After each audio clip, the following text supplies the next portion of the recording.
Hi, it's your boy Juzzy J. We are in the coach's box once again to talk all things Supercoach. Round 10, round 11 coming up. How good was Magic Round? Some may say magical. I don't. It was all right. I'm joined by my faithful companions as always. We've got Louis, I've got Burks here. We're going to talk the round recap with Adrian. We're going to talk some buy planning. We're going to talk... Berg's got some buy, hold, sells. Brado's done an article for us. We got your questions. If you got questions, throw them in the live chat on Facebook. One day we'll figure out how to get it to YouTube as well. But until then, find us wherever you find your podcast. You probably have already because that's how you're listening to us. Thank you for listening to us. We welcome you to the show. Louis, how was your Supercoach week, my friend? Oh, it wasn't too bad considering I captained Nico Hines, as most of us did. Oh, brutal. I can say proudly I did not. But, yeah, how'd you go then? Yeah, I scored a 12.26. Oh, fuck you. All right, Bergs, how you going? Way worse than that. But yeah, exactly, right? Oh, I captained Nico and still got over 1,200. Well, you can just... Yeah, we'll get to you later, Louis. So what happened to you, Bergs? You captained Nico? Yes, I did captain Nico. I dropped some more spots. Not happy with where I'm at. But that's Supercoach sometimes. You just got to deal with it and come up with a plan, re-strategise. I got 1086 with the captain of Nico and dropped me down to 12,000th. So that extra 100 from nailing the captain, you know, through Cleary or one of the Eels or something like that. Dylan Edwards, sneaky 120. What? Yeah, he's been chugging along, hasn't he? Mate, He's been doing very well. I mean, you've noticed Penrith's attack's gone. You know, Edwards there quite a lot, and we've always known that, like, defensively and running the ball back and doing his job as a fullback, he's always been good. But, yeah. Stuck under the radar, hasn't he? Yeah, it turns out Edwards might have a higher ceiling than we were giving him credit for at the start of the year. Well, I think because in the past he's never really chimed in and done that. It's all gone out to that left edge and the backs, like with Crichton and that, they've all done their work. Whereas this year they are lacking somewhere and he's sort of picking up the slack. Whereas last year he done his job. Like, don't get me wrong, still ran his meters and done whatever. But this year he's taken his game to the next level. Like, so... For me, he's a very good sneaky, and there's only 5% of people who jumped on him, and well done to you if you did. If you're one of those 5%, kudos to you. Yeah, killing it. Okie dokie. So, why don't we kick the show off with a bit of a round recap? Thanks to Adrian over at Windsor Chinese. Get the Golden Gay Time deep fried ice cream balls. I've heard they're delicious. I'm gonna have to get out there. And they are the shit. They're awesome. So, this week's round recap from Adrian. So, the Magic Round, not so sunny Suncorp. Seriously, why has Sydney not have a Magic Round? All 3 days, bumper crowds, even in wet conditions, and to top it off, all Queensland teams won. That's a win on all fronts for the Banana Benders, financially, support-wise, and bragging rights before the State of Origin. So, we kicked off with 64 points scored between the Raiders and Bulldogs. Corey Horsburgh was tremendous as the Dogs made it look close, but despite no one in the back three wanting anything to do with Burton's towering bombs, and towering they were, the Raiders always had this one. That's 4 in a row for Ricky. I think the last time they went 4 in a row was the year they went to the grand final, so here's something for Canberra fans. Book a grand final tickets now? Oh, they probably have. Just scalp them later. Next one. Just over 50,000 people turned out to watch the home side demolish the Sea Eagles. Cobbo bagged a triple with Haas and Walsh on fire. Manly looked disjointed without fat and unfit Schuster. I've got big raps on this kid, but all the talent in the world is wasted without hard work and attitude. Pull your fucking head in, mate. True, but yeah. Like, in saying that, like, rumours are he's been off training with Spud Carroll. Like, dropped 4.5 kilos on the extended bench this week. Could be back. What we all know of Spud Carroll, he's a tough, hard man, and he trains hard. So Schuster could well turn it around. He's still a wait, watch, and see for me. He's one of them ones I jag getting away from. Like, because if you really have a look, there's people out there that got him, Sonny Lukes, and a few others across the board, and it's just crippled their side. So, yeah, he was one that I'm glad I dodged the bullet on. All right. Moving on. Just as in real life encounters, the Finns ganged up and overcame the Sharks in an upset. 900th game for the Kenny Grump, without captain, first choice halfback, and prop amongst others. No problem. Let's give 103 centimetre, 108 kilo centre his debut. And so, Valence Tawade was unleashed and a new cult hero was born. Tafade. New cult hero was born, scoring 2 tries as the Finns made a mockery of the in-form Sharks. Kafusi hitting Moylan with a bell ringer, jolting the ball loose, was a harbinger of what was to unfold. Bro, you know what? Like, I've always known what Felice Kafusi was about, you know what I mean? Like, at Melbourne, you can tell at Melbourne they had him on a bit of a leash because he never smacked. He did smash people, but he hasn't smashed people like that, if not ever. Like, he's consecutively gone out there and just bell-rung people. He is their marquee signing. You know what I mean? And for a year, he had to listen to the media say, oh, they don't have a marquee signing. No, he didn't go for a spine player. He went, I need a forward pack that's going to do their job. Yeah, well, that's what he's done. And Felice Kafusi, for me, is turn it back, mate. Like, I fucking wouldn't... I wouldn't run any, mate. Yeah. But yeah, the Wayne, 900 games, man.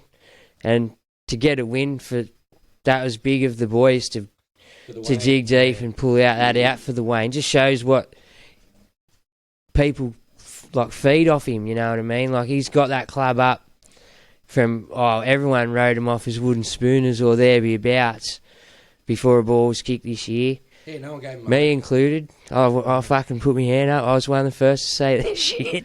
They will do no good. They haven't got the roster and they've lost people, key positions, and they're still pulling out wins, you know. They lost their half, Sullivan. Everyone shot, they're gone. Got Milford. Milford hurt himself week 1 or week 2 of his stint at the Finns. Young Katoa, got his first 50 last week. It's a big score for a bloke that hasn't really got a 50 before, but that's only good for him, He's only just starting to build some confidence, and he's learning to play with some very good, experienced players. Well, if you watch week to week, I've sort of been watching him because I have him in my side, Katoa, and he's a hold for me at the moment. Really? He really is. He plays the bye round. I don't expect him to come out and ton up that week, but I don't expect him to lose money from here to there, and I don't have a way other than gutting my team to get it to a Bags or a Cody Walker or someone like that, and I don't want a Schuster in my side at this point either, Cool. So for me, he's just a hold. He's not going to set the world on fire, or maybe he does here or there, and he makes me some cash, but at this point he's just a hold, and I think there's more pressing issues than a Katoa, unless you have the funds to bring in a Dylan Brown or someone who's carving up like a Cody Walker or something. I wouldn't look another way. There's no stepping stone emerging or anything. So I just feel he's the guy that can just sit there, hopefully get you a 50 bye round, and maybe there's another emergence along the way somewhere. But at this point, there's no emergence of anyone, and he's not doing bad, compared to a Schuster who hasn't played. People hung a lot on Schuster this year, thinking, he's either there starting or definitely bench 5'8" for he was floating around in the forward pack, which you could have plugged that hole with better, cheapy pants out, and have progressed further than having the Schuster problem. So, yeah. So you're hot on, yeah. Yeah, I know, it's a shock because a lot of people are selling. He's 51% owned still as well, so a lot of people was a bit of a myth when you're 51% owned. That's half the thing. So, yeah, half the comp's got him. Yeah, still with a 26 break even at 383,000. Yeah, and got a buy this week, so he's not losing nor making. I just think he's not the problem at the moment. So, yeah, what else is in the... recap from Adrian. What's going on? What else has Adrian got written in there? Yep. So,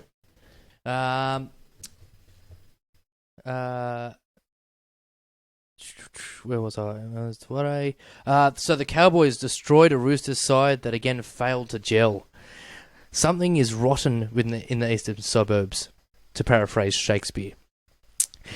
You can send all the money in the world and talent, but it doesn't fit to the club. Trent has a problem, and he knows it. Yeah, I have to agree. Don't get me wrong, Joey Manu's not doing bad at 5'8". Problem is you lose a kicking option having Joey Manu at 5'8", which then hangs it all on Luke Keary because they don't really have another kicking option, you know. That takes a bit away from your gameplay. Takes a bit away from your gameplay if you only have that one kicker, like we seen it in Origin with Nath last year. Like it got to a point where Nath was getting himself tackled on fourth just so someone else would have to have a kick because he was getting outclassed in there at some points. And he was the only kicking option we had. Cook don't come out dummy half with much. Teddy doesn't chime in and kick. Latrell wasn't there, so Trell would open up a bit. Jack Whiten was gone after 2 games as well, or 1 game. So you really need that second, if not third, kicking option. Like you see the clubs that have the third kicking option coming out of dummy half. They tend to march upfield a lot easier than those that don't because it's unpredictable when the kick's coming.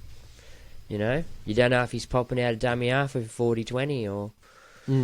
There's just so many different things if you've got those 2-3 kicking options where at the moment at the Roosters only got 1 and it's predictable. Oh, they know it gets to that 4th or 5th, you just got to shut down one player. Everything's going to that one player. Yeah, well that's it, yeah.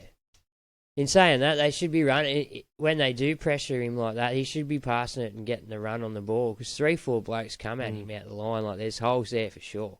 Yeah. And plus you got your winger back on both sides 9 out of 10 times. So, yeah, it's something that he'll have to look at. Scary for Joey Manu owners, but we did talk about this. If Joey Manu does even go back to centre for 1-2 weeks, you know you're getting him when Teddy gets rested from fullback through the Origin and bye periods, you know. So, yeah, you will still get the best of Joey Manu yet.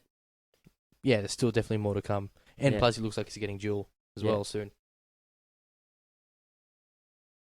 Yeah, so, yeah. Yeah.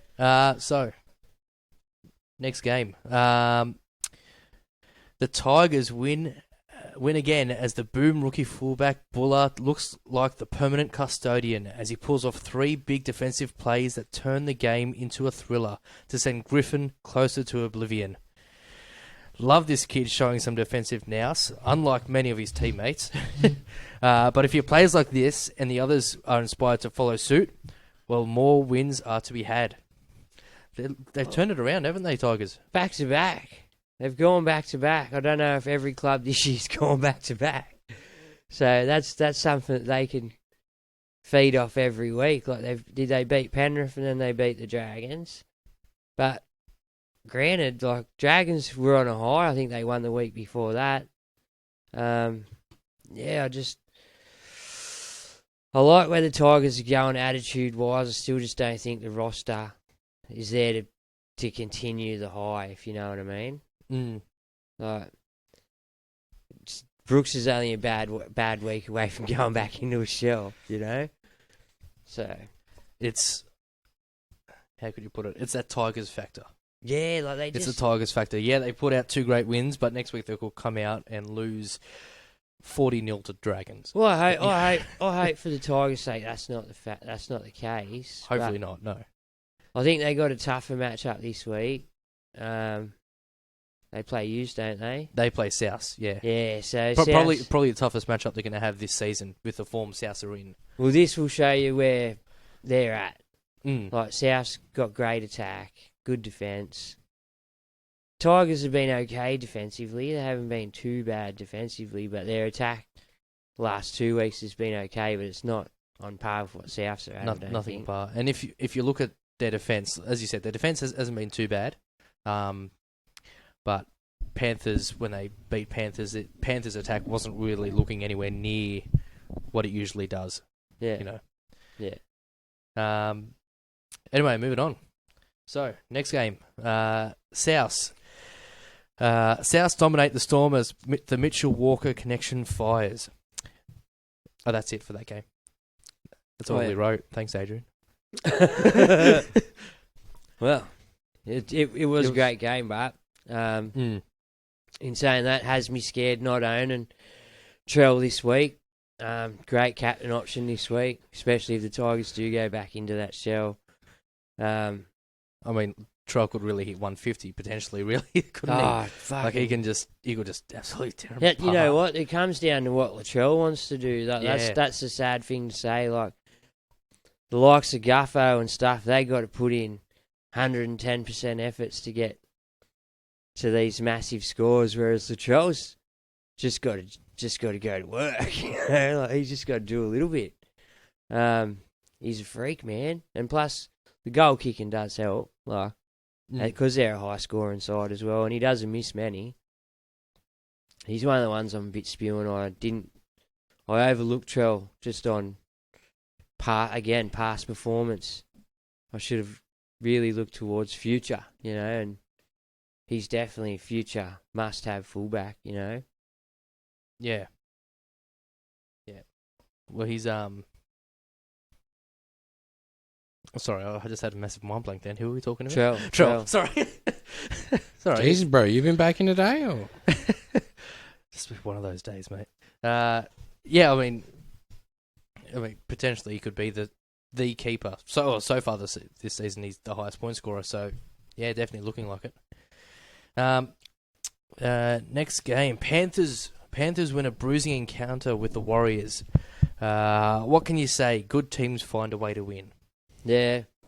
Look, take nothing away from the Warriors, man. They have been flying along, you know. They have had a great season, and they'll learn from that loss to Penrith too. I think they lost a few, didn't they, by the end of that game? Ford was definitely gone. I know Ford got knocked out. So I'm not sure. That last couple of weeks they've lost a lot of players throughout games. I don't think they've finished with a full complement in the last 2-3 weeks at least. Well, I know not last week. Week before they lost the whole bench. Tohu, Jazz. There was no one left on the bench, I don't think. They lost Chansey. And then this last week they lost Ford. Now, a lot of people talking about selling Ford. Would you? Nah, not for me. I know he's cashed up to 500,000 now, but plays 13, plays 14. They're an attacking side this year. He scored tries. Like, granted, if he doesn't score tries, he's a 40s man.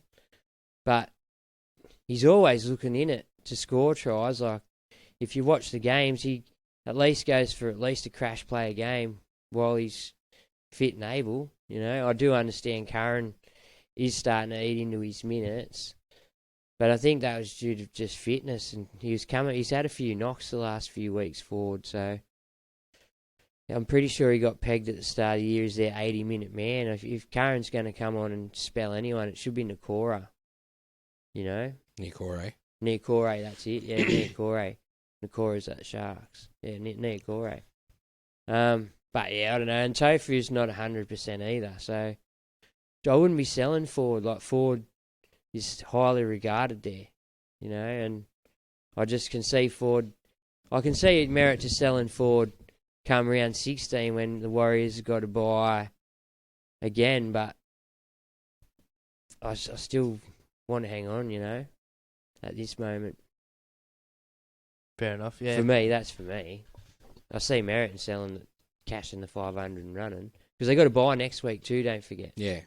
Like, they have the buy 12, then they're another buy in 16, but I think that's near the end of their buys, or it's not till after all the mess again, you know. So he's a decent play all the way through there, especially if you're not littered with Warriors, then you're only losing one or two guys throughout that series period. Speaking of being littered, though, man, you read out the buy list to me pre-show, and we'll get to it in a minute, but wow, am I in trouble, and I did not realise just how much trouble I was in. Well, 13-19 are big game changers for a lot of people, and I don't know if they've looked that deep. I hadn't till today. Yeah. And that's courtesy of what you were doing. You want to give the boys a shout-out? Oh, yeah. Okay. No, we'll get there. Let's finish the round recap. Okay, well, yeah. Okay. Oh, yeah, finish the round recap. Sorry. Yep, okay. Well, just one game left. The Eels failed as the Titans made it 2 on the trot. Gutho was sin-binned and the Titans collapsed, putting on 10. Old Fart Foreign almost bagged a triple, and young Jaden Campbell looked to emulate his old man as he thrilled the crowd with every touch as the Gold Coast completed the Queensland whitewash, looking ominous for State of Origin. That's it. I'd love to see Queensland going as favourites for Origin. Let's do it. Oh, yeah. I don't want to see Blues as favourites. I want the underdog. Let's do it. You know what? You can give... And I don't know if everyone's going to be on board with me saying this either, but a lot of you can back Kieran Foran into a lot of what the Titans are doing this year. I know it doesn't translate Supercoach-wise, but they've finally got a bit of an old head out there steering the ship around. Like, he might not even necessarily need to be touching the ball. He's making the right decisions. I'm guessing calling the calls, you know what I mean? Like, they just look so much better with him out there, and you can tell just by Cam Pereira, he seems to score tries every game Kieran Foran's in, you know. Without Kieran Foran, he's a niner, or he's a low-scoring man. Foz has turned the clock back for the Titans for me. And David Fifita, he's another one. I heard Billy Slater on the 9 coverage just saying how I think they had a chat last year or something, and there were little things that David Fifita had to get right in his game to be even in contention. And Billy Slater said he's gone away and he's worked on all of them because he's come out this year and he's a freak, man. He's looking good, isn't he? Hopefully he does get overlooked for game 1. I think he will, man. I think, clutching at straws there. He could start he could start on an edge for Queensland. That's just my opinion. But, yeah, he could be absolutely devastating there too. Or you could get the best out of him. Yeah, well, that's it. Like, in theory, you should bench, you know. Like, no, I'm just talking about if you get him back to the Origin arena after being dropped from it.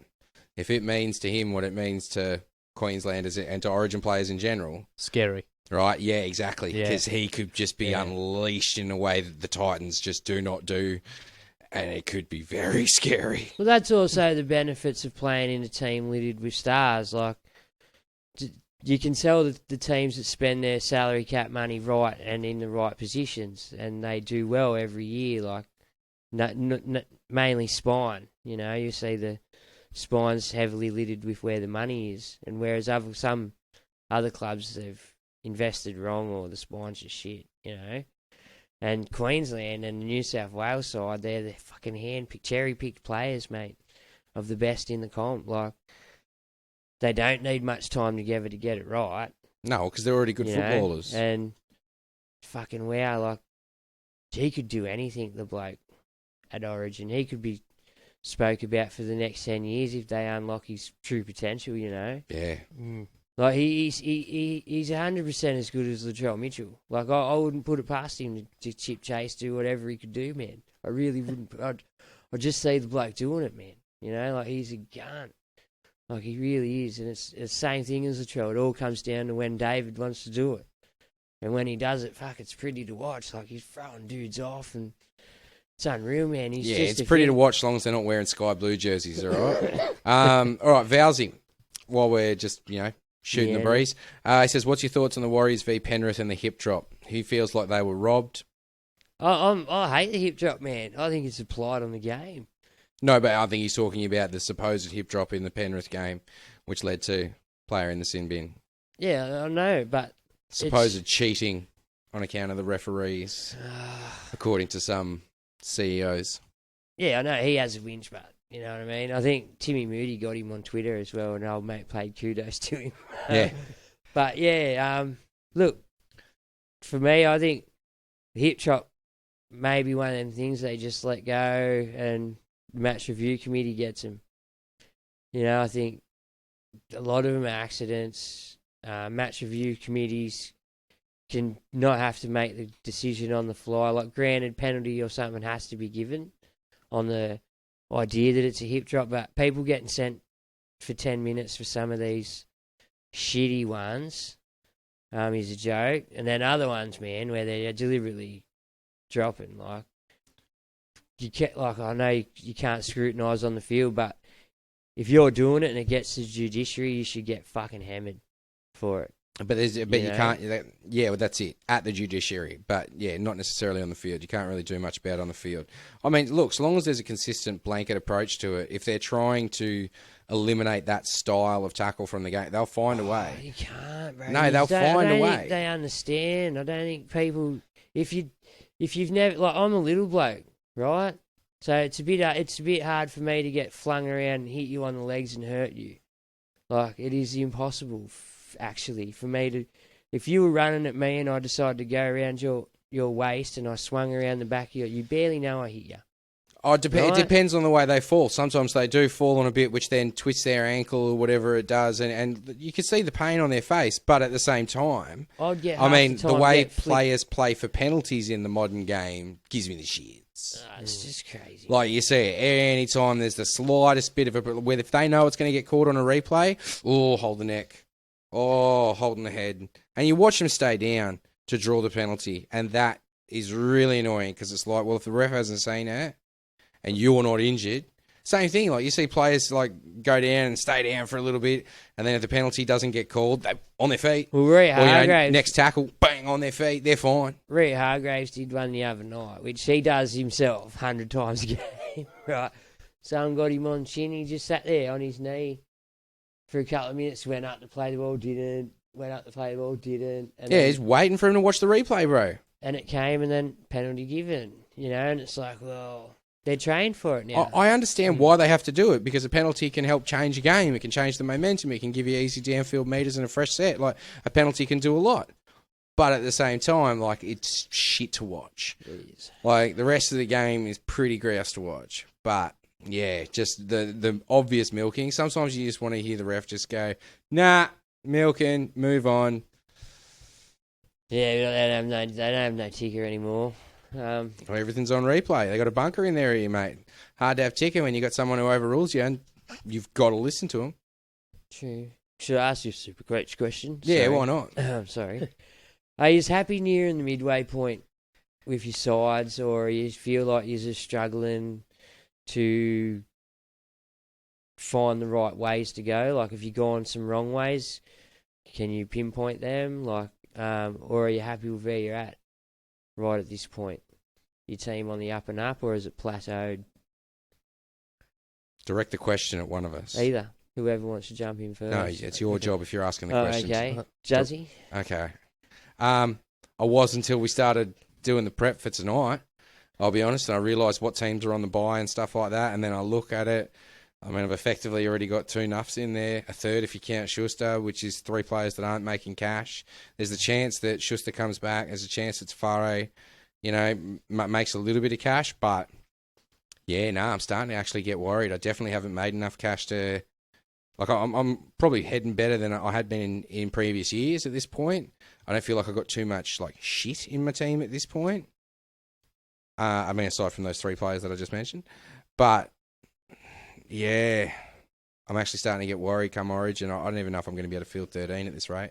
And if I do, they're not going to be an ideal 13. Well, just before I go to Louis, I was so heavily fixated on 13 and 14, I never really looked past that. 16 so close. I never looked past it and just thought, I should be fine.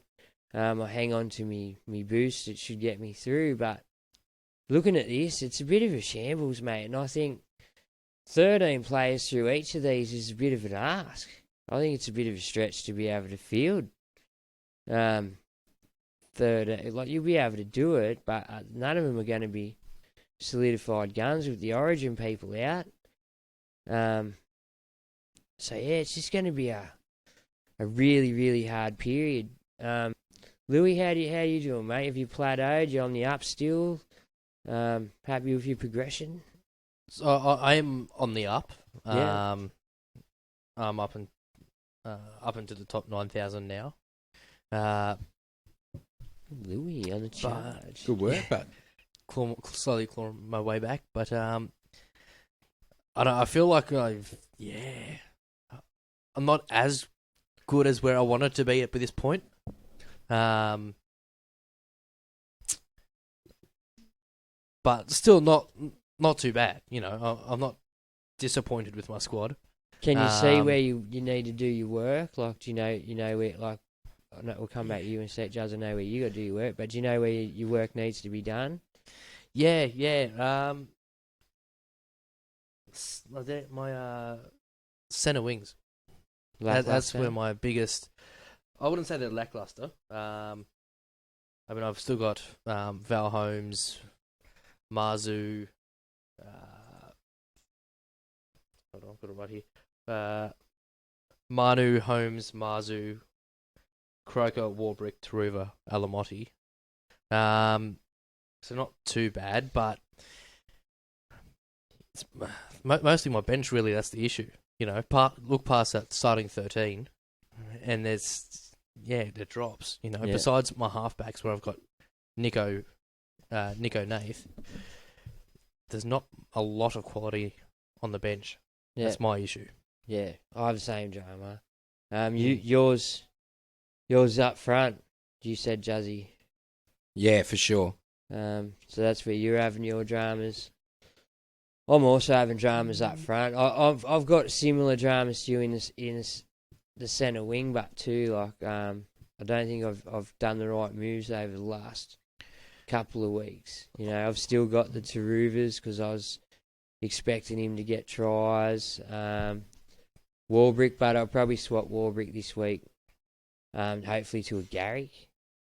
Just because Garrick's back on the wing and he's just good. Garrick didn't look like he did shit last week. Got 80. And then like I've still got Cam Pereira, but I don't know whose podcast I heard it on. I heard it on someone else's, but you paid $200,000 for the bloke. You know, it's not like you brought him in for $300,000 or $400,000 where you could have lost money on him or anything like that. And his points, granted they're low and high, but if you can pick the weeks, and you know when they've got a shittier defence on one side, particularly his side, he's up for a couple of tries, especially while Foran's in the side. He's a worthy hold for me. He's still got a low BE, I think. So, yeah, Taruva, but I can see he's got to go. Warbrick sort of got to go. But yeah, other than that, and my front row's savage to come Origin. I think Huss will play Origin, and Welch has just been shit. And if he plays Origin, he doesn't really deserve to. Yeah, sorry, just to touch on Khan Pereira. 482, break even of 7. Yeah, see? But don't get me wrong, could score a 7. You know, but also could get 100. And for $200,000, like you got to remember what you paid for the bloke. $200,000. Unless you're upgrading him, is he really worth the sell when he's got a high side of 120? You know? Yeah. Yeah, I'm glad I got jumped off Christian Welsh when I did. Oh, he's been a donkey, bro. Shit. I had him pretty much right from the start, and then 3 or 4 weeks ago, I was able to trade him to AFB. Master Stroke. And yeah, that's reaped the rewards definitely. AFB's going 170 something last week, 80 something. Yeah, he's chugging along nicely, AFB, mate. Sitting at 738 right now. Yeah, well, he's only 500,000 3 weeks ago. You know, yeah. It's disappointing. I didn't jump on him too, but yeah. In saying that, there will be another somewhere along the line. It's just a matter of can we get him. So where did you read about the buys or hear about the buys today, bro? Supercoach Playbook, man. If you don't listen to it, get on it. Timmy Williams, the Spy, everyone over there, they know this. They know their stuff, man. They've got a mad article up on their website. Check it out. Jay Schubert, Just I through believe. Google, is it?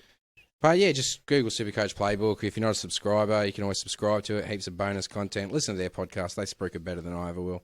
But you know the point what? is, we're not professionals. We're just a few blokes that Supercoach and know how to record a podcast.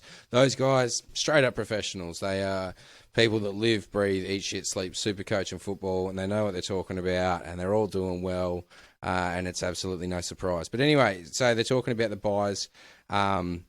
And they've broken it down into sort of what teams play the most games over that period of 13 to 20. Like Dolphins play 6-7 games over that period. So do the Warriors. Para play 6. Queensland plays North Queensland plays 6. As do Manly, Newcastle, Broncos, and then it moves down the list as to who's playing 5 or 6. Bulldogs. That miss round 13, you've got Bulldogs, Cronulla, Tigers, Titans, Panthers, Roosters, and Storm all play 6 games over that period as well. So they're sort of the teams that you do want to be looking at. Now, that some of them might leave you exposed for round 13. Like I'm looking at my team at the moment. I've got about 9 players I can field at this point.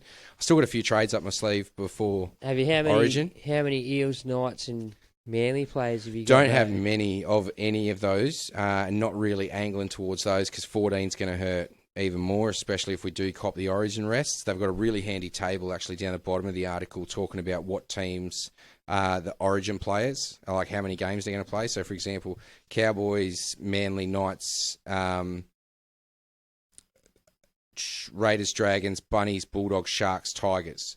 Only play half. Their Origin players will only play half the games over that period, play 4 games. So if you've got Origin players, well, then from those teams, you might be looking at, well, I should seriously move them on and at least get someone who's going to play maybe the 6 or the 7 games in that period.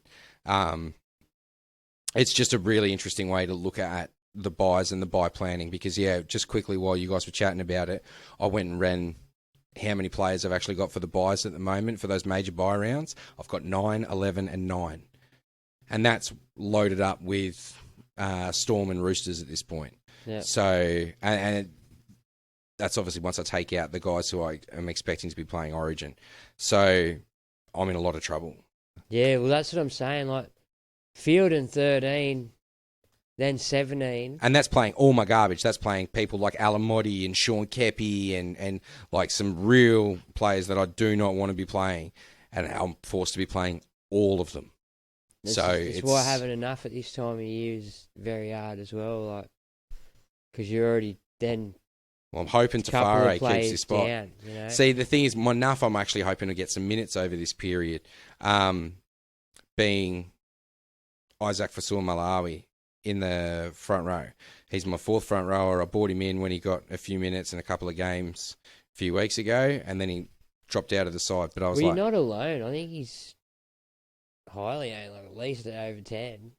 I mean, he was looking good for the 20 minutes or so a game he was getting, and I just figure, yeah, okay, even if he just keeps getting those 20 minutes back, hopefully he'll be putting on some cash for me over the Origin period, and I can look to, use him as an upgrade or juice him. But at this point, I'm in trouble. You know what I mean? I've got the Dolphins on a bye this week. I've got 3 Dolphins in my team because I bought in Tafare and Marshall King last week. Yes. What I'm trying to say is I haven't planned anything I'm doing this year and I'm just reacting to shit and it's clearly not going well and I've done this for 5 years straight and why do I not learn? Because this is new. Like, everyone's going to get fucked on this. I'm sorry to say it that bluntly, but unless you are a super planner, like, the people I can see pulling through this super well, Brad, Brad, for instance, very well planned on what he's doing. Con will probably, Con maybe next year more so than this year, but he'll definitely have a plan going in, whereas not till today have I gone past 13, 14 without just glancing at it. You know? I haven't really looked going, oh, yeah. And now... It all that seems it's- so far away, and now it's like, nah, it's close. 'Cause we're 10 rounds down. we So are. you look at it and you go, well, over the next 10 rounds, what happens? Well, up until 20 now, until round 20, we literally have fucking buys galore. Yeah. We got one more week, or 2 more weeks of bit of Single team. normality, Yeah. and then it's going to get crazy from there. And then in between, you got Cows and Para at 15 and 18 on their own solo buys. But just due to all that... You've just due to literally all got that, 30 buys, yeah. plus all the single rounds in there. But Yeah, like just on those major and minor buy rounds, you have 30 teams on buys, which is nearly the whole competition twice. Like it's dangerous. The shuffle... I did not realise I had not thought of it in terms of those numbers, and shit. Well, I don't think it's till you actually have it written on paper or you've seen it laid out in front of you that it's daunting.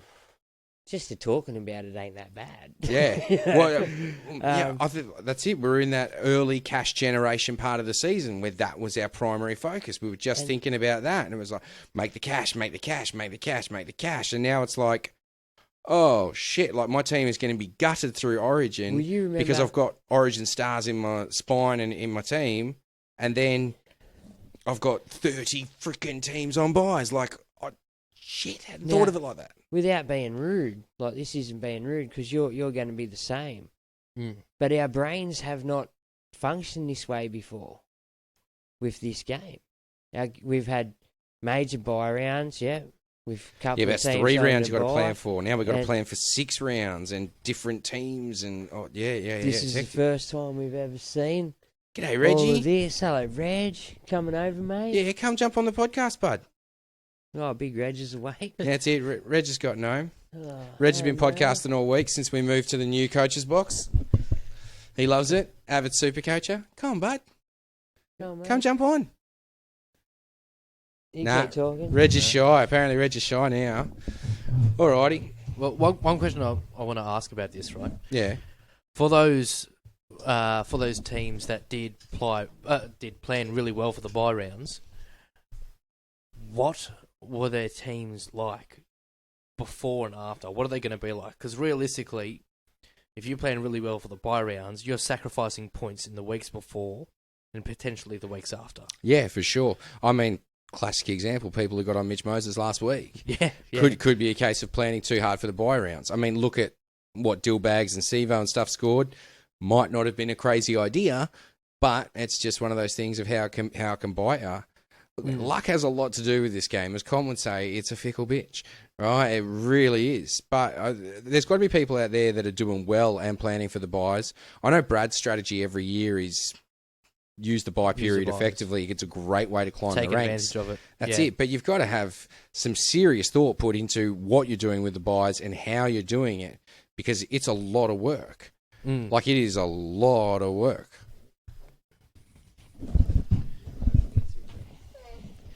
Yeah, and some. Yeah, I've never really. I don't. The issue is having buys each week. You know, that's the issue. Reg, do you have a opinion about this, Reg? Yeah, Reg, what do you do about the buy rounds, mate? You going to do much about the buys? You going to do much about the buys this week? No. No. Shaking your head doesn't work when when there's a microphone, mate. You've been It's all talking good. You're exactly like your dad. I had to teach him that. It took him Oh, 2 no. years. I reckon you can learn it in 2 weeks. Oh, no.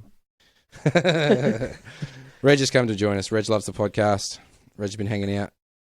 Been doing podcasts all week. We did a podcast on dogs today. Yeah, it was good, no doubt. We go to bed. All right, so let's jump into a couple of points raised by Brado, if I've still got them floating around somewhere. Oof. So big thanks to Brad from Off the Bench podcast. He's pretty much he's done a write-up, you'll see it around in all the groups. He's pretty much just shitting on Jesse Ramian. He reckons Turbo's a hold. Now, this is interesting because he starts with saying how painful it was to watch Turbo, but he's talking about him possibly getting himself out of Origin contention. Do you reckon Turbo's fit enough to play Origin for New South Wales, given what we've seen of him in the first 10 weeks of the comp? To be honest, no. To be completely honest, I think there's better options out there that you could. Do you think he gets picked out of loyalty, or do you think he has to sort of stand himself down from Origin at some point and just let Campbell Graham have the spot? Because Campbell Graham at right centre, especially with Trell on the other side, I can see that working. Yeah, bring it on. I mean, I think it'd be smart if you just don't play him the first game, play him the second, third, but give him that extra few weeks. Because I mean, you can see when he's playing, there's something there. There's something not right. There's definitely something not right. That's off. Whether it's he's unfit, or whether there's something that's niggling at him. He's changed his whole walking style and his running style. Apparently, one leg was slightly longer than the other, which was causing problems. Now, for you to fix that issue with your body over time, like there's the long-term issues of what that affects. Like it's affect his hip alignment, which then the muscles in there can help affect your back and your shoulder. So like his whole body could be just sort of out a little bit and adjusting to everything that they've changed with him over, the last 12 months. Because apparently it was some pretty drastic shit. Yeah, apparently it was a lot of work that went into him, a lot of money that went into Well, yeah, that's it. I mean, he's a professional athlete. He's worth a lot of money. But also, I can understand sort of what's going on there. But... yeah, I don't know. I don't know if you pick him for Origin at this point. I mean, look, he's turbo. If he turns it on and if he can turn up for those 3 games, then, yeah, absolutely insane. We know that. We know what turbo can do. But would you say that's like the years when he killed it in Origin, he was also scoring 150s and stuff in Supercoach. He was regularly... He had momentum going. Yeah, exactly. Momentum. Is this the result of his... training in America? That's what we've just been talking about. Yeah. Well, I don't think it's the result of the training itself. I think it's the result of fixing the issue that he had and the fact that everything in your body is connected, and especially when you're a professional athlete like he is.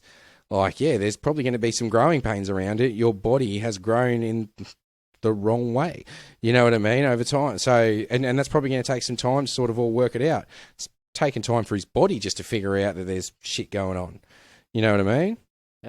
Either of his owners? I was until this week, but I'm thinking of juicing him. Going where with him? Who did I go to? I went to a centre. Oh, yeah, see, so that's my other issue. What cheapie do you go for at this point? Because I need to juice him for some cash, but he hasn't made any cash. I must admit, there's not much... There's Buller. On the horizon. Buller nets me 150, 180k. But then you sacrifice a... Yeah. Oh, I've got options in my centres that I can move down. So I'm not necessarily sacrificing my fullback spot. I don't necessarily have to... the person that I get in will be playable on matchups. But, yeah, I've got Billy Smith on the radar. Yeah, he's on my radar. I know the dude's a weapon, but he's also prone to an injury, and I was warned about that last year. Took the ride, exactly what happened. So I'm very iffy about it. Also, the fact that he's a Rooster means I probably shouldn't do it till after round 13 and after that first bye, because he gets me through the next 2, I think. Do I go Jareem Buller? He doesn't net me much. Or do I go Max Fiani from the Dragons? Well, he's only waiting to see on Lomax. That's it. Job security's not there, man. Lomax proves himself not just Lomax, but I think everyone is forgetting about Moga had 2 fucking blinders. That's it. The point is his job security's garbage. And so the last thing I want is an AE nightmare or someone who doesn't make enough cash so they're not worth the trade in, trade out. So, and I think that's a big difference this season as well. There's not really that many cheapies that are coming through. In previous seasons, you've had a good couple of cheapies where you could, kind of take your pick. This year, there's not really many coming through. I mean, the cheapies that are coming through are garbage cheapies from yesteryear. Like you had to, like I said before, I pulled the trigger on Kajeski, just knowing that he'd get me through to 15. Croker was a good pickup, but I couldn't bring myself to do it. I still even now wouldn't have the balls to. No, I don't. You got to remember, he scored tries in both them games and kicked all the goals and still only scored 60s. Yeah, it's his base that scares me. It's not like he's going out and anyone else who's kicking goals in teams and scoring tries is 80s. Doing very well. Like, look, Garrick last week did did jack shit, got to 80. Yeah. You know, had some great runs. Like, don't get me wrong, if you actually watch the game, he got his 80. Like, he really did. But yeah, he's just one of them players, man. He's special, Gary.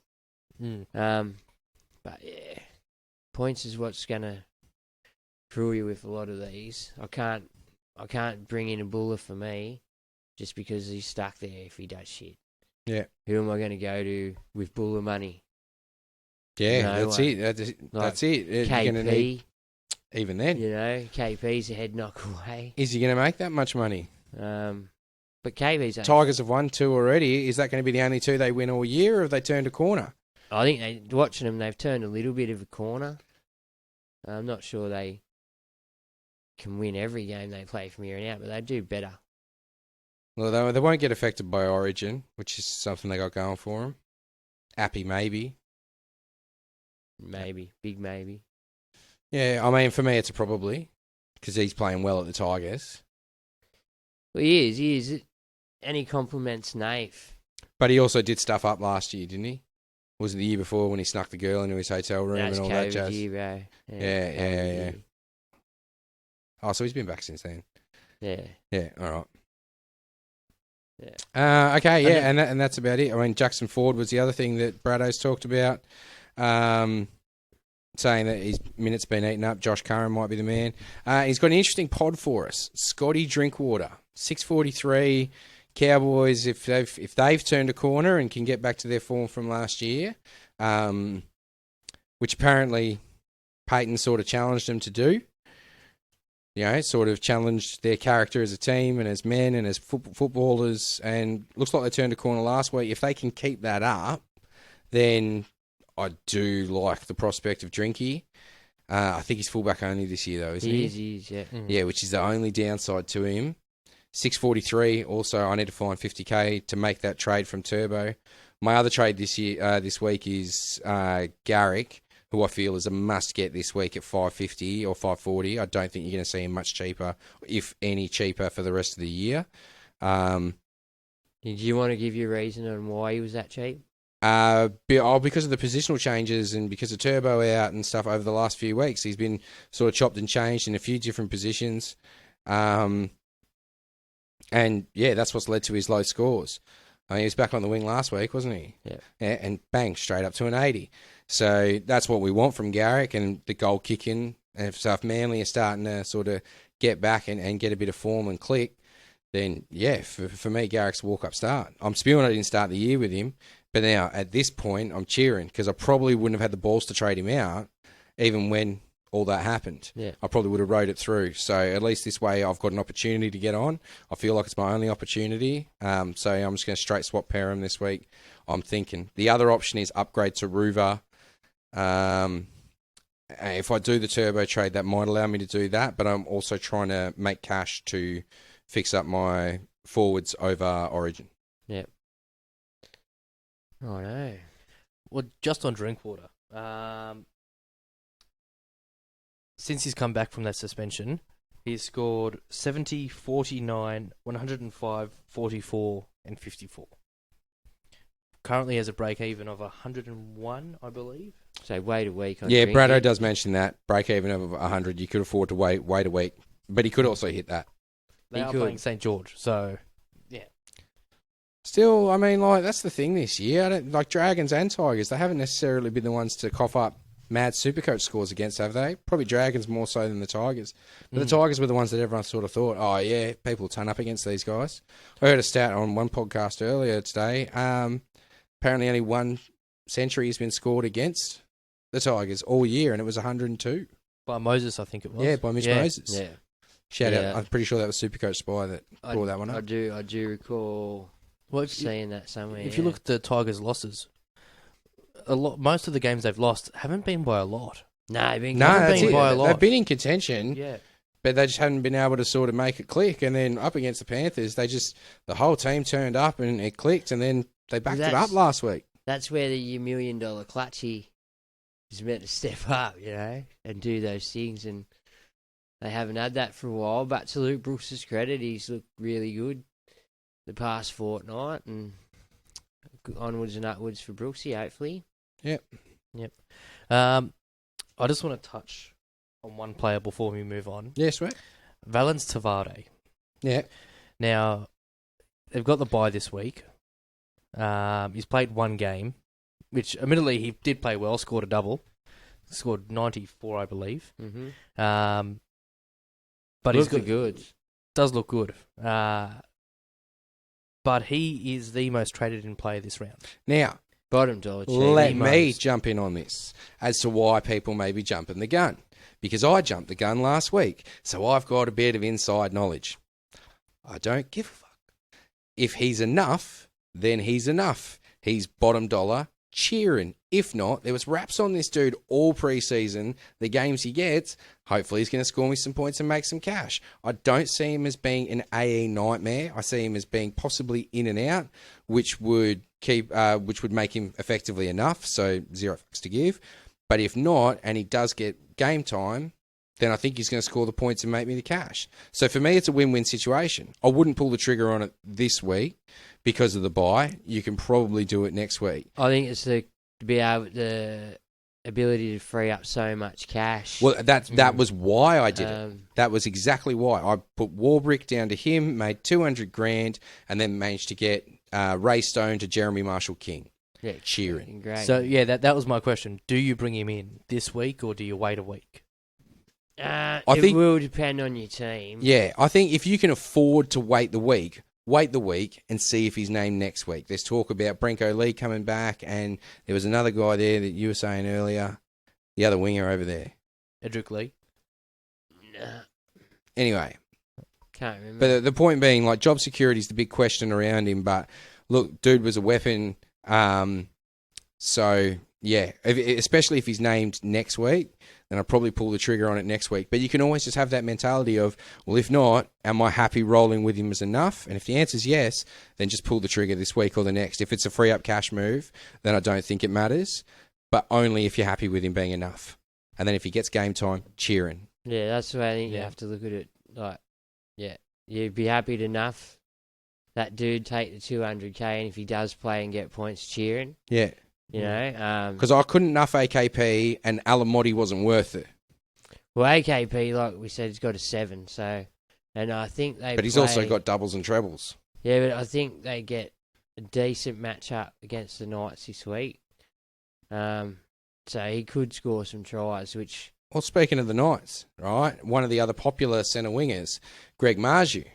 Yeah. You still a Marju owner? Yeah, I am, yeah. So he's back this week. Now, you reckon he'll run over the top of Camperera, but I reckon Camperera could quite as easily run around him. They've both got their shit qualities, right? Yeah, right. Marju loves to rush in and leave the winger uncontested. Which could be danger if AKP gets the ball because he's so fast. Old mate only needs about 6 metres and he's gone. He needs half a gap. He's through it. But on the other hand, he doesn't like the defensive. Don't get me wrong, Cap made a couple of good tackles, but... Yeah, he's no Marju. Marju's running straight over top of the Marju's a beast. And also, which only just clicked in my mind now, Marju up against his old club for the first time. Yeah. I expect a big game from Greggy. Yeah, you like to see a try in those games. They like to put a try on in those games. You can just see a big performance out of him. You know what? Would you go captain? Pod captain player. I don't. You know what? Philip Sammy's on his side now that I think about it. Philip Sammy's on that side, so it's just going to be a battle between him and Philip Sammy. Oh, there you go. Spewing.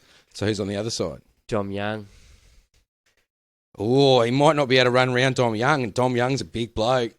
Yeah, Dom Young's big. Dom Young's a big effort player too. I don't know. Should be a good game, though. Dom Young could be in line for a double or a triple this week because sometimes he's their go-to man just because he's got that size and speed. And Kelly's a good defender. Kelly makes pretty good decisions. Like, don't get me wrong, he has been caught out a few times, but generally makes a good decision, Kelly. And with David Fafita there, it's a bit scary side to run down, isn't it? Then, what's his name? Stimson. There's my fucking hole. Alrighty, so you got some buy, hold, sells for us then? Yeah, just these are the ones I've thought about. Just sells this week. I think Hammers, I know a lot of places are saying hold the Hammer. He's still 40% owned. I think the Hammer's done his job. I think 2 weeks ago was the best time to sell Hammer at 600k. But if you've got 50 grand, you can go Fidzy to Garrick. I say do that now. You wouldn't hold him to get you through the bye period? Well, Garrick's going to do the same. Granny doesn't play the 14. And he'll move it to fullback when Tommy's But out. Garrick will definitely play 13 and 15, so... Yeah, that's without half his spine. It doesn't matter. He's still the goal-kicking fullback at that point. Only matters if they score goals, so that's my concern. You got to remember last year, he did okay. He started at 700,000 this year for a reason, fellas, and Tommy wasn't there for the bulk of last year. Yeah, but Cherry was. That's what I'm saying. Without Cherry there as well, you've got Cooper Johns and maybe Josh Schuster or... Croker does a job at hooker. I'm talking about in the halves over Origin. Origin. But he's a natural half. You can easily shift KO him to Weeks. half. Weeks, is that the other one you think that's about? the concern. Cooper Johns and KO Weeks could easily be exposed during that period. But you could also defensively sound old Croker, and you can move Croker to 7 and bring in Lawton to play hooker for that round if you really need it, and that gives you a solid tackle in 7, you know. All right. It'll be interesting to see what happens. But I'm not the coach, but Garrick, I think, is a good get. Taruva, me and you were talking about earlier, Juzzy. I don't see the tries coming, and then the other week he got a double anyway, still only got a 64. So I just think I've got to get rid of him. He's one that's got to go for me. Now, I don't own Alamotti, but he's 35% owned. He's good to break even at 32. He's not doing what everyone thought. I know if you've hung on and you really don't have more pressing issues, the Fox is coming. That's it. I'm hanging on for another week, hoping the Fox reignites him. Should help his cause with the Fox, but for me, if you can upgrade him to someone, just do it now. And then Warbrick as well. He's got Souths this week, and then they're about to get stripped for Origin, so he's already hard up sometimes. Warbrick had South last week. Warbrick's got who they got this week? They got Broncos. Broncos. Only Park Thursday it was night. a tough game. Just looking at Warbrick, I think he's done a job for me now, and he can probably move along. I think he's probably reached the max amount he's actually going to earn. Now the holds, AKP 29% owned, and we've spoken already a lot about why I think we should hold him. Isaiah Katoa from the Dolphins. Now I'm holding. We talked about why I'm holding. Would you hold, or are you getting rid of, or don't own? Never owned. Look, I wish I didn't trade him to Schuster, to be honest. Yeah. But look, if you have him, it's not a bad hold, really. I mean, he's 51. He's not going to leak you a lot of points. 51% owned, so a lot of people are holding. You know, half the comp they've got him, unless it's just summer go sides, which we all know people drop off when they don't do well early. They get the shits. Then you got Preston. Now he's been slowly getting sold off the last couple of weeks a fair bit. Now I understand why people are selling. He doesn't play 13, and then doesn't play 17. But he's there seen to be attacking strike weapon second rower. Like every team seems to have that. And now that Kicks is out, they don't have the other option. Well, so they sort of have to go to him. So he's a hold for me. He's still 37% owned, but I think it was only last week. He was 40-something, mid to high 40s. So yeah, I was sadly one of those that jumped off last week. Traded him to Horsburgh, and of course I'm watching the game, watching the Bulldogs game. I think, Preston won't cross over, will he?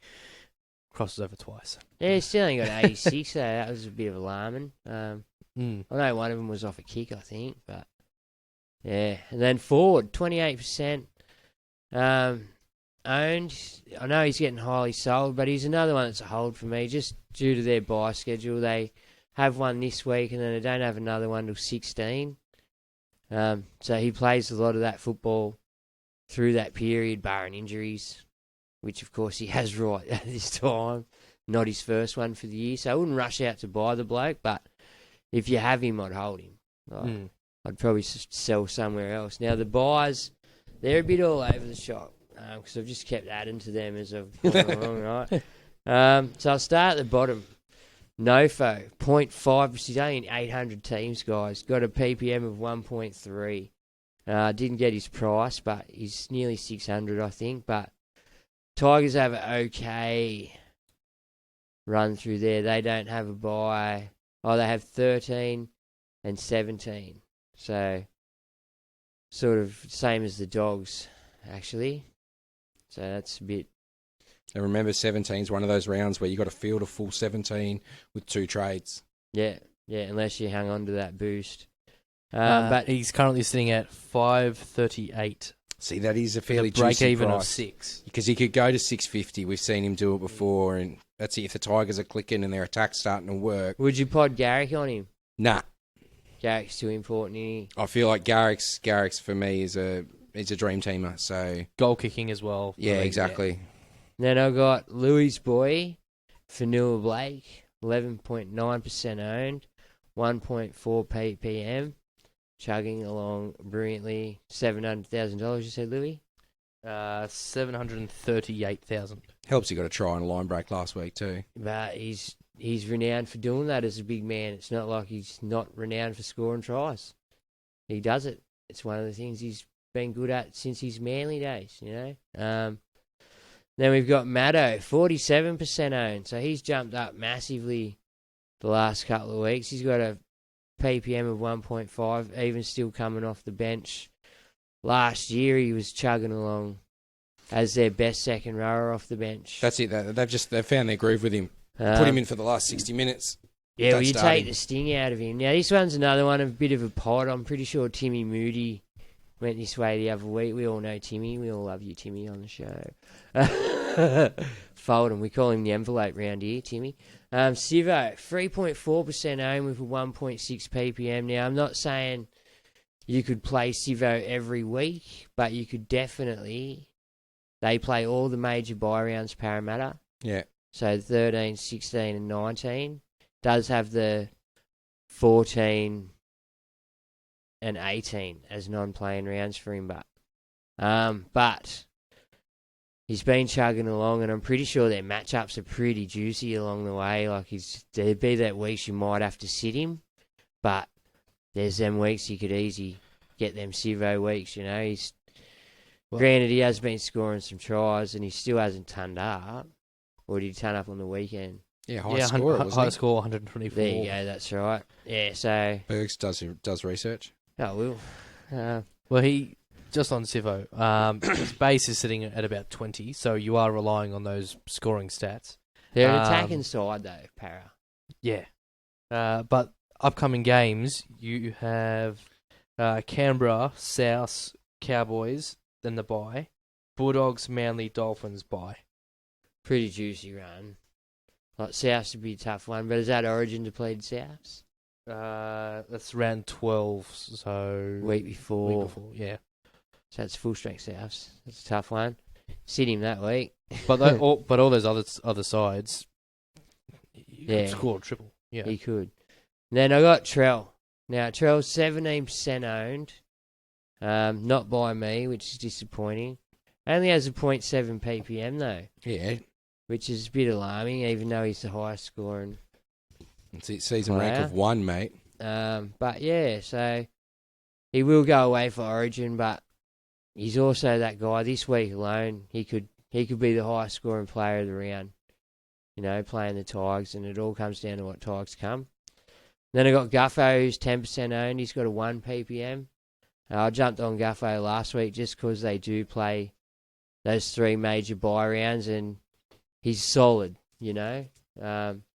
His efforts this year since that whole X Factor talk too has really taken him next level, I think. Then Dill Edwards, as we talked about as well, he'd be a luxury trade, I feel. You'd be sort of, if you're flying high and you need a sort of pod to get away from the pack, I know they're going to lose a lot over Origin, but still, he does his job coming back, bringing the ball back, and he's just been making the right options and turning up in the right places. So he's snuck under the radar, hasn't he? Oh, really? hard. Yeah. And then number 1 buy for the week. This is for me, in my opinion. Like probably not for everyone because a lot of people do own. But Ruben Garrick, just like we've talked about 100 times already, like goal kicking fullback, lowest price he'll probably be all year. and plays the major, 2 of the 3 majors. So, good option. And we'll probably play fullback during those periods with Tommy fit. What? Yeah, questions.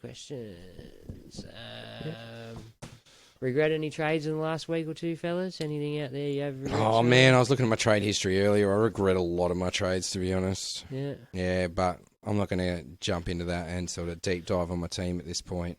But, yeah, Burton to Ponga was not a good trade. I'll tell you that much. Yeah, that would have hurt hard. Oh, yeah. Oh, holy moly, what just happened? Got a few questions here. Yeah, sweet.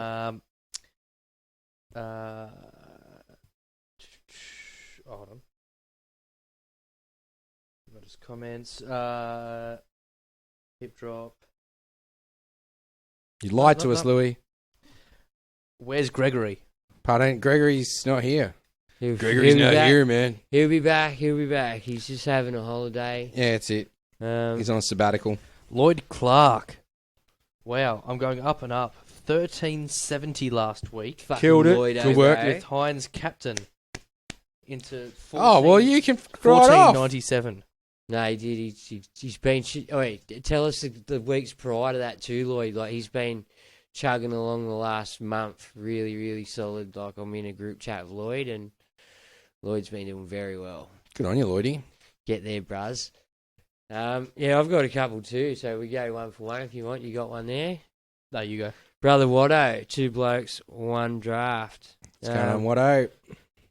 I think I know the answer already to this, but when you're going as bad as I am this season, when do you contemplate using your 5th boost?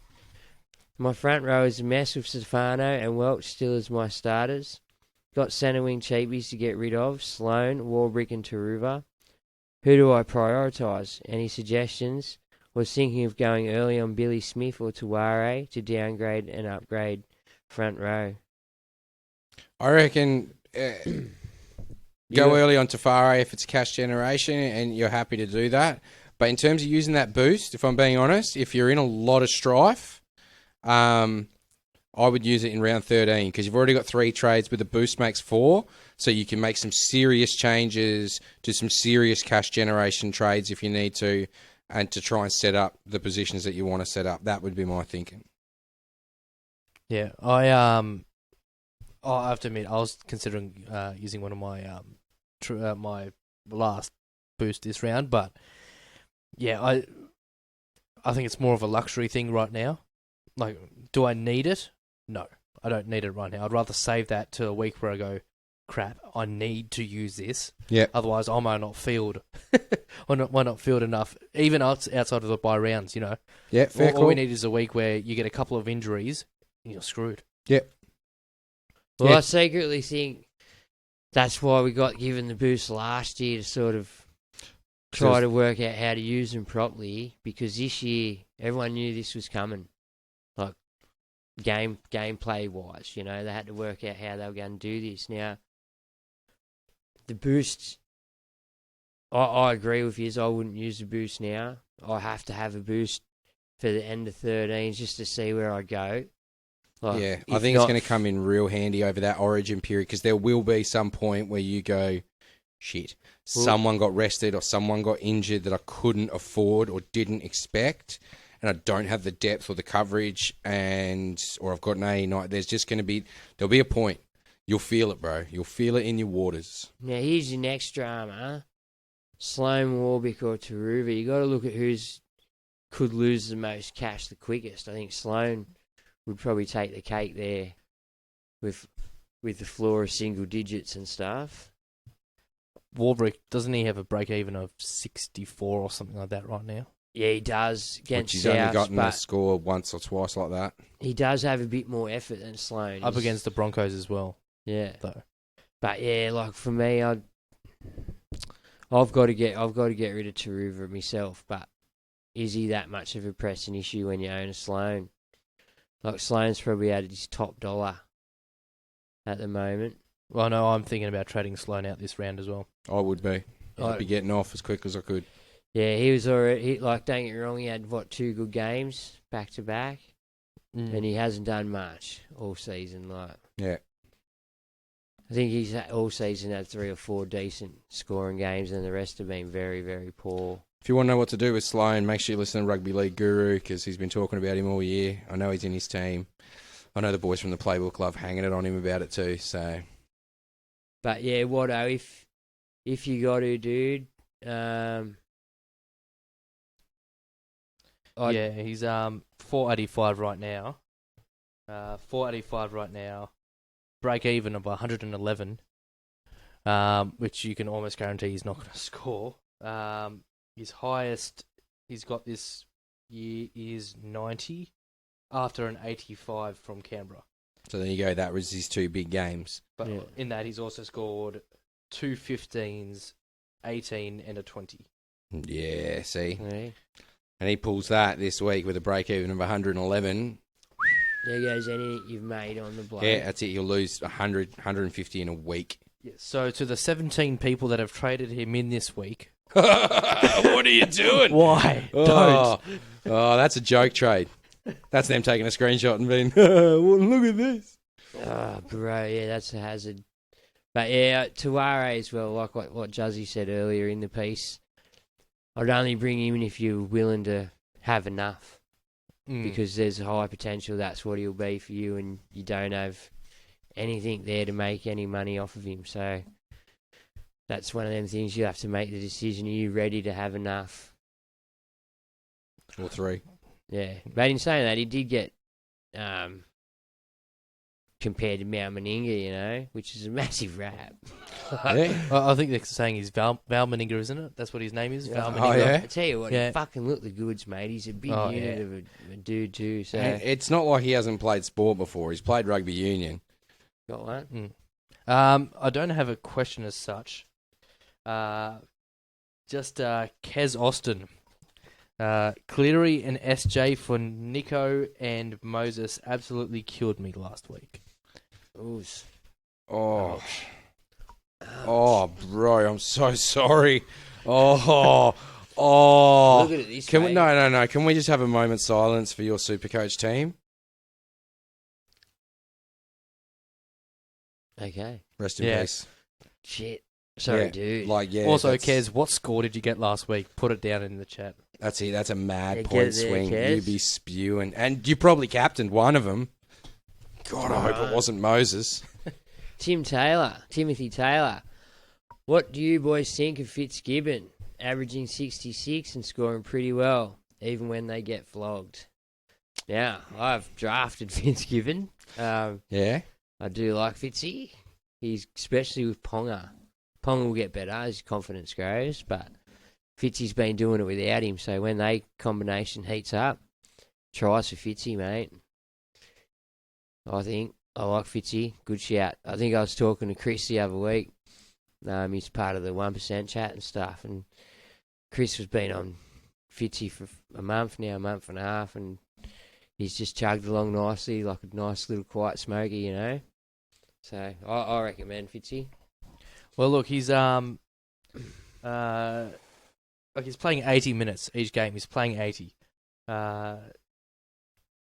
Base sitting at 50, and his average score, as you said, 66.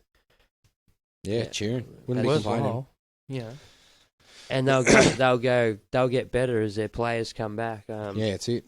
605 right now is priced with a break even of 48. Yeah. So, yeah. Yeah, you're not getting him there for the cash. You're getting him there for the consistent points each week. That's what you're aiming for. Doesn't play 14, but definitely plays 13 and 16 and is out for 19. So, But that's plenty of time. yeah, and they've already had their other buy, so that's the end of their buys come 19 as well. So it'd be up to them if you wanted to see if he was a season longer for you or Or whether he's a stepping stone. shuffle him along. Now, you got another one over there, Louis, or am I No, out? no. Gary Barnes did the Supercoach Cardinal sin last week and sold Cleary for Moses. Do I get Cleary back or go Cody? I'm in some leagues that do play 13. Now, that reminds me of something. Thank you, Gary. Yeah, that's a default league settings. And a lot of leagues this year, a lot of 20-man leagues actually aren't playing the major buy rounds of 13, 16 and 19. If you need to check it out, go to your league, click on the league, click on league settings, and I'll tell you what the setup is for that league in regards to buys, because if you're anything like me, probably didn't pay much attention to it at the start of the year, just went, yeah, I'll jump in that league. What's the number? So, yeah, apparently there are 10-man leagues automatically default to play those rounds, but not necessarily all your 20-man leagues. Some of your cashies, if they were set up like the old classic leagues, probably do. If you need to check and confirm, then do that. I suggest you do, because you might find out that all this buy planning isn't actually useful for head-to-head at all, in which case, save the trades. Save as many trades as you can. Yep. Just build your side for 14. Go around that. Yeah. Because that's when you definitely have an opponent. Yeah. You definitely need those 17 players, and you'll be down 3 teams from the start. So, yeah, if you only head-to-head, and I wouldn't worry jack shit about 13, 16, 19 at all. It's the 14, 17 and 20 when you're going to have your big dramas, because, yeah. Yeah, origin restings and all sorts going on there. All right. And we didn't get to Gary there. Did you go back to Cleary, or are you going Cody Walker? I've got both. Yeah, but if he sold Nath last week? Look, to be honest, I'd actually be hesitant to even sell Moses, especially if you can work around it this week and just sit him out for the week because of the concussion. You bought him for the bye coverage. I'd be rolling with him for the bye coverage. Now, I understand he's going to miss now 2 games in 3 weeks, and that's going to be a hard hit for you. But, yeah. Well, you could easily go back to someone after 13 if that's where you wanted to go, but you got to keep in mind that he will play 13, 16 and 19, which you're going to struggle to have a halfback in anyway. But if you're only head-to-head, then yeah, it doesn't matter. I suppose it comes down to what you're doing and how you're doing it. But, look, if I had to throw a dice and pick it, I'd say Nath. Yeah, just Nath's points are there. Yeah. He's starting to find his groove. And Cody's not the same without Trell. So even if he does play those rounds, Souths aren't the same without Trell. You've got Blake Taff at the back, who is nowhere near as commanding. Not going to put in those little wrong foot kicks to get Cody over the line. Like, Trell has massive influence on Cody, and he does not perform the same when he's not there. Oh, I know. Agree, though. Totally agree. You agree? Oh, yeah, I agree. Grant Bradley. Hey, boys. Any love for Nofo?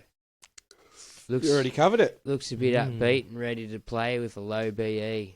That's it. Low BE, fairly low price. You can definitely go higher. We know that. Tigers are starting to click, then... You do miss him for 13 and 17, but... Yeah. I'd rather jump on a Garrick, but, I mean, if you're looking that way, yeah. Yeah, agree. Lloyd, or you don't know why you're asking us for help, champ. You're carving up. But anyway. Because what he does is he asks the question, here's our answer, and then goes the opposite way. Smart. Yeah, good work. Hey, fellas, how long do you think Max, I'm guessing it's Max, Fege holds your spot for? Fiani. What's that? What is it? Fiani. Fiani. Look, he'll at least have it for 1 or 2 more weeks. Look, man, we don't know. It's when Hook brings him back, or when Hook gets sacked, or when he steps up in New South Wales Cup. We don't know. No one expected him at Lomax to get dropped. Well, he's been doing good anyway. Like, how do you say it again? Fine. Yeah. He's been doing okay anyway. Like, so not necessarily it is his spot to lose, if you catch me drift. Like, a poor game out of him probably cost him, but so far hasn't had one. Yeah. So he's done the right things to hold his spot without getting sacked next week, you know what I mean? So if you're looking for just a quick cash grab, or the same thing you're going on about with Farah, if you're willing to spend that extra and probably more chance. Oh, I dare say he's trying to generate cash, which is why he's asking about the job security. I don't think he's looking to bring him in as enough. He's a popular look in this week because he's got a very low negative break even. And if he sticks around for a couple more weeks, he could generate you some cash. Yeah, he could. So, if he scores some tries along the way, it's... Exactly. Only issue I have, though, with that trade is the the amount of chopping and changing that Dragons side has had over the past. Yeah, Well, really this season. Nearly every single week, it's chopping and changing. Oh, yeah, I've got no faith in their consistency or in Hook. That's what I mean. For me, it's a liability. It looks juicy. But then again, that was that same mode of thinking that talked me out of Tyrell Sloan, and he made punters 200. You know, it took him a little while to do it, but he did make punters 200. But here's the thing, along that way, that 200, yeah, there was an 80 and an 80, but like you said, there was 15s, 20 and yeah, a 19. but I wouldn't have necessarily been playing him. You probably would have, but... He's for the cash. Well, it we're depends. at this point. We're at that point of the season. Over the next few weeks is when I would have to play him. Yeah, fair call. And if you hadn't got him out at the right time, you get stuck with him. Yeah, and those 15s would seriously hurt your VC loops. You're almost better off not having him there and waiting for the gun to come back the week later, where he doubles, triples the score, you know. And it's like, well, anyway, Shauno Verrett. Opinions on Murray and Val Holmes. Both will be in Origin. Should cut losses now or wait till 13. Murray, I'd definitely try to upgrade. Yeah, because there's concern if he keeps scoring low, then he's going to leak too much cash to be sort of useful to you. The thing with backs are that he could cross for a double any time, Val. Yeah. Like, it's just the thing with backs. Like, so much more. And he's the goal kicker over there too, which would make me want to hold on to him. But that being said, didn't know him because he was too expensive to get on at the start. Well, he was the one I went at the stage, me anchor, and he hasn't anchored as well as I like. Yeah. So I see why people want to get off now, but just the scoring opportunities for him keep him in my side. Got to pick one. I'm selling Matt Murray today. All right, cool. That's for me. You? Yeah, I'd do the same. I'd sell Murray today. Yeah, I'd sell Murray. I mean, with his previous 4 scores of 50, 46, 43 and 40. Yeah, he's become what we talked, I don't know if we talked about it on the pod or it was pre-pod, but he's definitely become the Gerbo. Yeah, last year.